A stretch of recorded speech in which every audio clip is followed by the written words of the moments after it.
question. Do you perceive yourself to be more of a realist, looking at the facts, at reality? Or are you more the dreamer, hoping for better things, imagining a better world? Take a moment to think, which of these are you? I'm Anna Gatman, and wherever you're watching this, this is coming to you from the Expansive with Anna Gatman YouTube channel.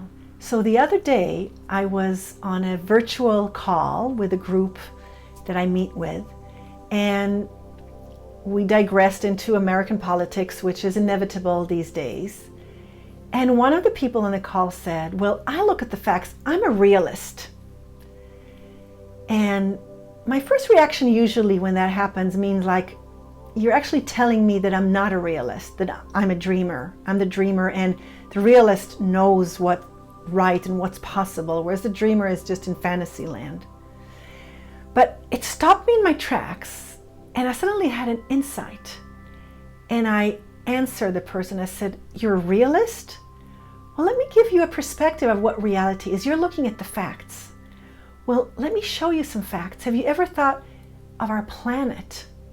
Our precious, magnificent planet. That is reality too.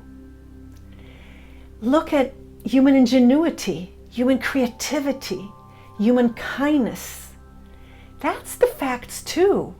That's reality too. And I want to be part of creating this glorious potential that we have on our planet. The ingenuity of humanity, the kindness and the caring of humanity for each other and for nature. I want to collaborate with nature, and I want to create the best, the biggest potential that's possible on our precious planet Earth. And I don't want to be dragged down and be told that I'm not a realist, that it's not possible. I don't want to compromise for a washed down version just because that's all we can aspire to. We have to go with what's possible. This is the time, there's no better time than right now to envision and to go for what we truly want and then make it happen. Step by step, day by day, but not to give up on what's possible for humanity and for planet Earth. So usually when we call somebody, well, you're just a dreamer, we're saying it in a negative sense.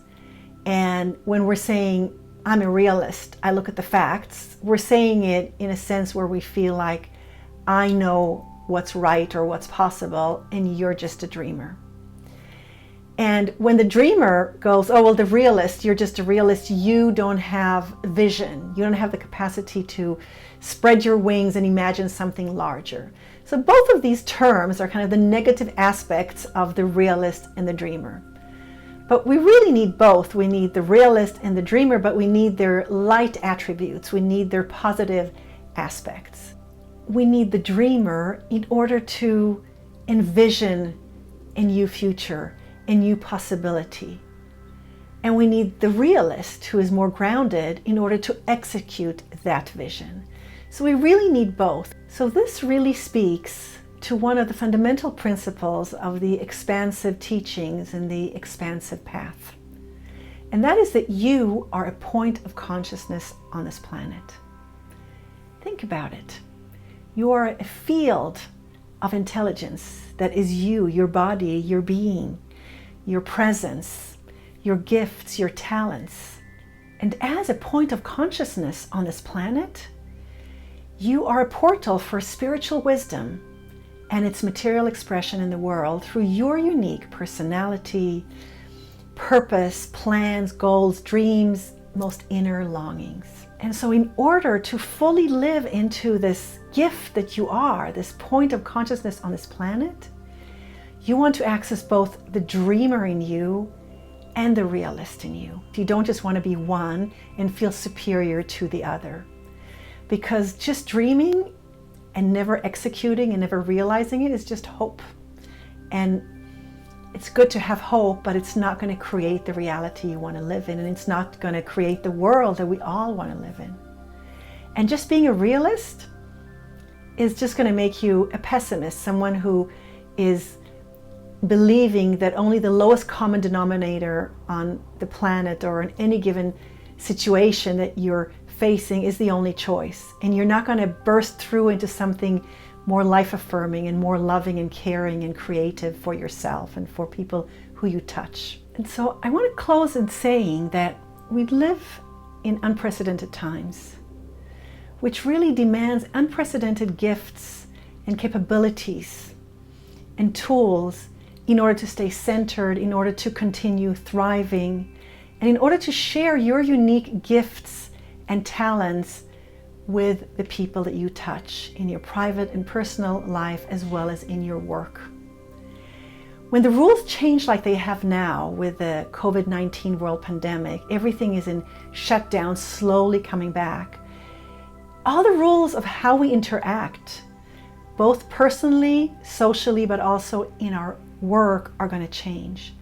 And when that happens, there is great opportunity for experimenting, for innovating, for creating new intention, for designing the world that you want to live in. And we're going to have to do it because this world pandemic is just the beginning of an ecological meltdown that is occurring in small stages and is going to get greater if we don't do something about it. When worlds are collapsing, worlds are also being born. And so this is the time for you to decide how you want to live your life. What life do you want to design for yourself in this new reality that we are living in? And how can you just travel through all of this and stay centered and thriving and being a force for good on our planet and sharing your unique gifts and your talents and your medicine and your goodness with your world? So wherever you're watching this, leave me a comment. Blessings.